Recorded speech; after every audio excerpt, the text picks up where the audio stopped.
आज आप लोग को हम मगध के बारे में बता रहे हैं और मगध के साथ साथ जो 16 महाजनपद है इसके बारे में भी चर्चा करेंगे। बाद में ये जो है हम लोग यहाँ देखो, भारत है पूरा, भारत में अभी जो 28 राजधानी है, 28 राजधानी पहले न होकर बल्कि 5वीं 6वीं शताब्दी में 16 महाजनपद का उदय हुआ था।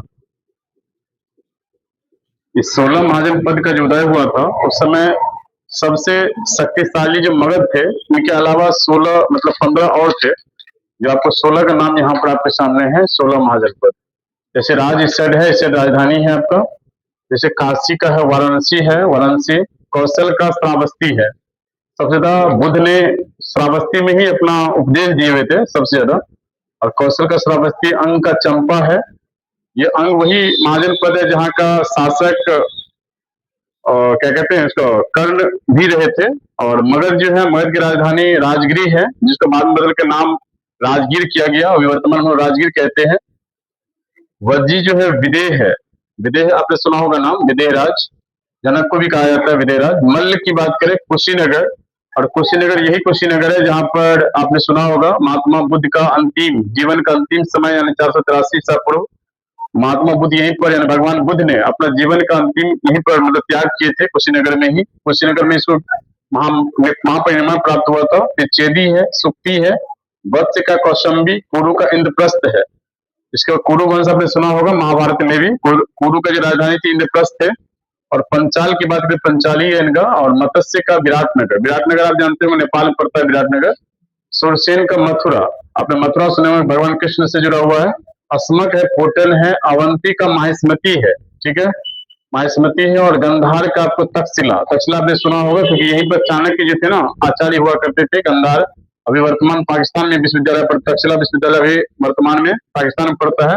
जब भारत और पाकिस्तान का बंटवारा हुआ था 17 अगस्त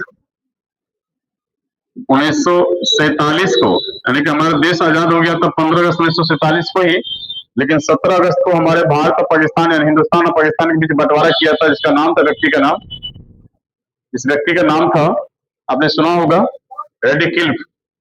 रेडिकिल्फ ने हमारे भारत का हिंदुस्तान और पाकिस्तान के बीच जो है ना एक सीमा रेखा निर्धारण किया था 17 अगस्त 1947 को। हमारे भारत यानी हिंदुस्तान में कुछ जो राज्य हैं जो कट के पाकिस्तान में चले गए हैं, ठीक है, और आधा पंजाब लगभग कट के चला ही गया है। तो इसमें आपको 17 अगस्त को यानी कि ये जो है ना आपको गंधार, आपको पता होगा तक्षशिला विश्वविद्यालय है जो वर्तमान में भी पाकिस्तान में पड़ता है। कम्बोज का आपको हाटक है।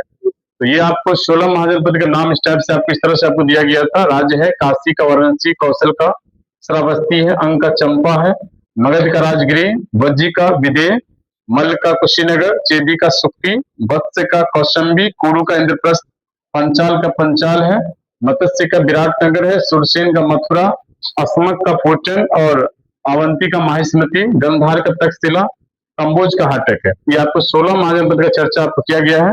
जो 5वीं और 6वीं शताब्दी जो हुआ था उस समय इसका उदय हुआ था 16 महाजनपद में। सबसे ज्यादा शक्तिशाली मगध ही थे, क्योंकि मगध में जो शासक हुए थे वो अधिकतर क्षत्रिय हुए करते थे। और इस तरह से आपको यहाँ दिया गया मगध पर शासन करने वाले राजवंश। और इसका मैं आपको ट्रिक के माध्यम से बता रहा हूँ। इसका ट्रिक होता है, यहाँ पर इसका ट्रिक आपको दिख पा रहा होगा, तो ये ट्रिक हसीन मसुक्सा है ट्रिक इसका। हर से आपको दिया गया हरियक, देखिए यहाँ पर हर से हरियक वंश होता है, इसका स्थापना किया था बिंबिसार ने। बिंबिसार आपने सुना होगा, बिंबिसार का ही बेटा का नाम अजातशत्रु थे, और अजातशत्रु का बेटा का नाम था आपको उदायन। उदायन ही ये जो राजधानी थी मगध का, वो पाटलिपुत्रा से यानी सॉरी राजगिरी से पाटलिपुत्रा राजधानी लाए थे उसने, उदायन ने। ये क्वेश्चन आपको देखने को मिलेगा आगे एग्जाम में भी। तो आपको दिया गया है जो हरियक वंश का स्थापना बिंबिसार किया था, बिंबिसार का बेटा का नाम अजातशत्रु, और अजातशत्रु के बेटा का नाम उदायन थे जो पाटलिपुत्रा राजधानी बनाया था। और इसके बाद उसका बेटा का नाम नागदशक थे, ठीक है। नागदशक को ये शिशुनाग जो थे उनके सेनापति, जिसने समाप्त करने को उसको मार दिया, और इसके बाद उसने शिशुनाग वंश की स्थापना किया था। इसके बाद आपको दिया गया शिशुनाग वंश का स्थापना शिशुनाग ने किया था, लेकिन इनका जो मतलब इनको जो हत्या कर दिया महापद्मानंद कर दिया है। महापद्मानंद जो थे ना ये बहुत ही मतलब रखो ना जो एक बहुत ही शक्तिशाली व्यक्ति या शासक हुए करते थे। इसको दूसरा परशुराम भी कहा जाता है, क्योंकि हमारे भारत में जो कार्य या बहुत सारे जो युद्ध थे वो बहुत लंबे समय से चल रहा था, वो कम समय के अंदर ही समाप्त कर दिए थे महापद्मानंद। इसलिए इसको घोर मतलब रखो ना ये दूसरा परशुराम के नाम से जानते हैं। नंद वंश का स्थापना किया था महापद्मानंद। इनका जो बेटा था यानी कि अंतिम शासक हुए थे मगध पर इसका नाम था घनानंद। और घनानंद जो थे आपको अंतिम इन्हीं के साथ युद्ध होता है चंद्रगुप्त मौर्य को। और इसी ने बड़ी सभा में चंद्रगुप्त चाणक्य को, मतलब चाणक्य जो थे कौटिल्य पंडित, उनको बड़ी सभा में इसने मतलब उसका सीखा पकड़ कर, उसका चीख पकड़ कर उसको जो बड़ी सभा में उसने काफी मतलब उनका बेइज्जती किया था। उनका अपमान का बदला लेने के लिए चाणक्य ने एक व्यक्ति को तैयार किया था। राह चलते एक बच्चे थे, इसका नाम था चंद्रगुप्त। उनको बाद में उसने 25 वर्ष के मात्र मात्र 25 साल में ही उसने चंद्रगुप्त मौर्य को एक ऐसा शासक के रूप में बना दिया जो उसने इस घनानंद जैसे शासक को समाप्त कर दिया। इसके बाद सिकंदर को वापस लौटने के लिए मजबूर कर दिया था। और यही व्यक्ति है, यानी कि चंद्रगुप्त मौर्य मात्र 25 वर्ष में ही राजगद्दी पे बैठे थे। ठीक है, ये सब देन उनके गुरु का था, यानी कि चाणक्य का था। गुरु चाह लिए तो उसने उस घनानंद को उसने मिट्टी में मिला दिए। और इसके बाद देखिएगा इनका चंद्रगुप्त मौर्य का शादी भी इनके घनानंद की बेटी होती है जिसका नाम है ध्रुवधरा, उनसे विवाह होते हैं। पहली बेटी इन्हीं के साथ शादी होता है, पहले शादी। और सेकंड होता है एक जो व्यक्ति आते हैं यूनान से जिसका नाम था सेलिपस निकेटर, उनकी जो बेटी थी हेलेन कार्नेलिया, उनके साथ होता है। ये दो शादी इनके होते हैं। और इनका जो बेटा यानी कि होता है बिंदुसार, वो आपको ध्रुवधरा यानी घनानंद की बेटी है ध्रुवधरा, उनसे होते हैं बिंदुसार। और बिंदुसार के बारे में आप लोग आगे देखेंगे। चलिए आगे दिया हुआ है, देखिए मौर्य वंश का अंतिम शासक जो थे वृद्धर्थ रहते हैं, जिसको वृद्धर्थ को ये पुष्यमित्र शुंग जो ब्राह्मण है, वृद्धर्थ जो है ना, मौर्य वंश का अंतिम शासक का नाम था वृद्धर्थ। ठीक है, इनके 185 ईसा पूर्व जो है ना, इसको ये ब्राह्मण है पुष्यमित्र शुंग, है ना, इसने इसको मार देते हैं। और ये लगभग 150 वर्ष तक मगध मौर्य वंश चलता है। सब लगभग 150 वर्ष तक चलते हैं, 150 वर्ष तक।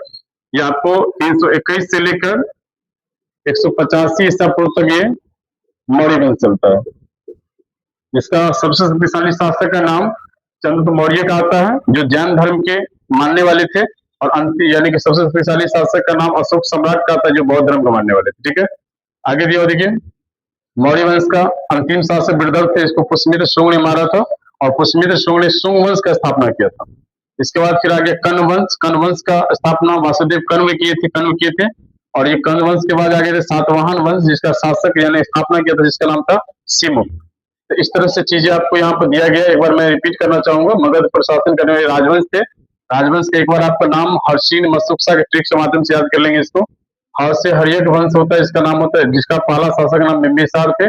और बिंबिसार का ही बेटा का नाम था अजातशत्रु। अजातशत्रु का बेटा का नाम उदयन। और उदयन के बेटा का नाम नागदर्शक। इसको पितृहंता वंश के नाम से भी जानते हैं।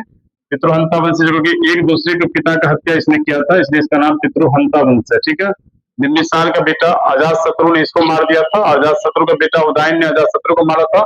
और इसके बाद उदयन का बेटा नागदर्शक ने उदयन को मारा था। इस तरह से ये पितृहंता वंश के नाम से जानते हैं। फिर इनका सेनापति जो है ना, इसका नाम है शिशुनाग।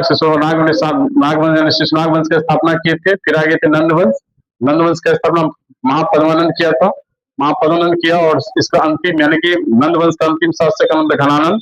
और घनानंद का युद्ध होता है चंद्रगुप्त मौर्य के साथ। ठीक है, बाद में घनानंद खत्म हो जाता, मतलब मारा जाता है। और ये मौर्य वंश का स्थापना अपने माँ के नाम मुड़ा के नाम पर रखते हैं।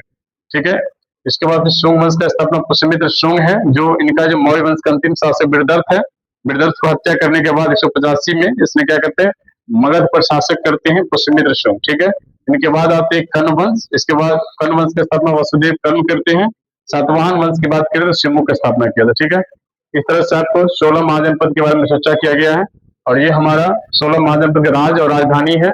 और ये आपको इसमें मैं बता दिया जो राज्य होते हैं, यानी मगध जो थे ना, लगभग जितने भी राज्य है सब पर अपना अधिकार लगभग कर चुका था उस समय, क्योंकि वो शक्तिशाली भी थे। और साथ में वो दो तरह से यानी शक्ति का भी प्रयोग करते थे और वैवाहिक संबंध के द्वारा, मतलब जैसे कोई राज्य है, उनके राज्य की बेटी है, राजा की बेटी है, तो उनसे विवाह करके वो राज्य क्या करते थे, तो दहेज मिल जाता था।